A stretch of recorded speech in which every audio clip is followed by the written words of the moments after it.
Greetings, I'm Dave Gilmore, and this is Design Intelligence.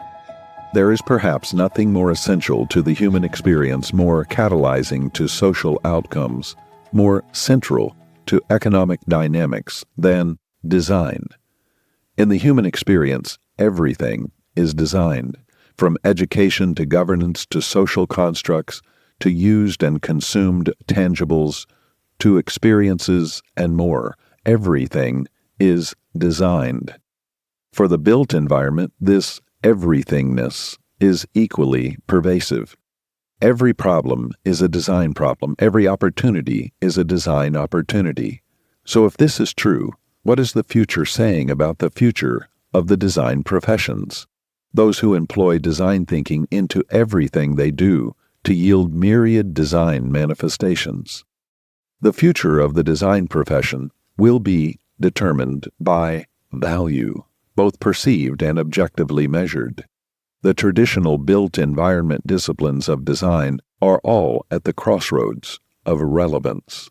The essential questions of viability, responsibility, and accountability are being posed, and yet a unified collective response is wanting. For far too many decades, the design disciplines have operated from a seemingly unconscious orientation of irresponsibility, or at least we hope it's been unconscious. This industry, unlike any other, is marked by extreme waste, tardiness, cost overruns, environmental degradation, social impact obtusity, and more.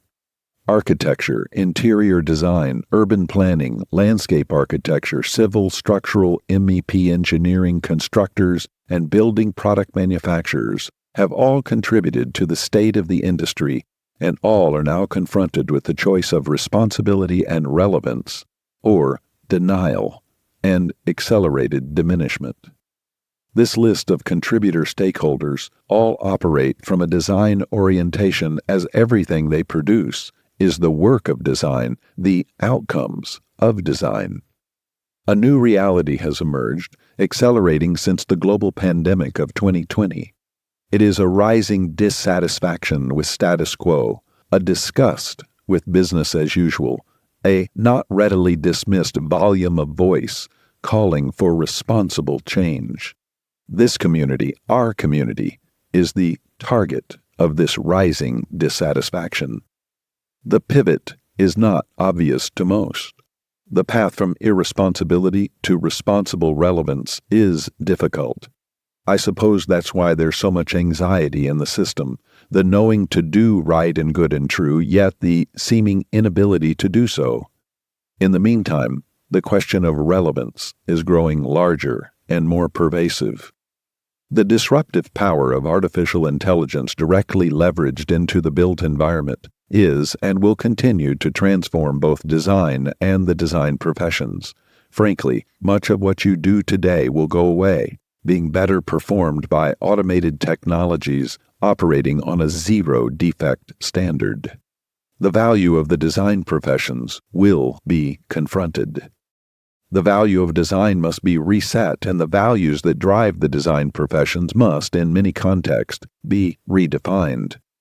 The idea that the value of the design professions is centered in the design is already irrelevant. The design output, the drawing, the model, the rendering, is but one artifact towards the client solution, but not the primary solution. In most investor minds, design is a secondary means to a primary end, that being a social, economic, or market influence outcome. In other words, if you define your central core value as the design artifact, you voluntarily submitted to irrelevance. Design artifacts are steadily becoming commoditized. AI will accelerate this dynamic. Pre-designed concepts, schematic design, and in a few years, design development and overall project documentation will all succumb to the power of AI in its march towards level of design 4.0. So where is and what is the true value of the design professions, and what do they bring to this world? So this is the question we are diving into for 2025. We are convening the Design Futures Council in Rome and Venice, Italy next June. to conduct a series of think tanks around this essential question of the value of the design professions. Critical to the profession's future is articulating value that is acknowledged and affirmed by the greater investment and building owner and development communities. As a leader in this, are you asking yourself and those that you lead to adequately respond to the question of value? Now, more than ever, this is the question demanding a voice. What kind of leader are you? Until next time, I'm Dave Gilmore, and this is Design Intelligence.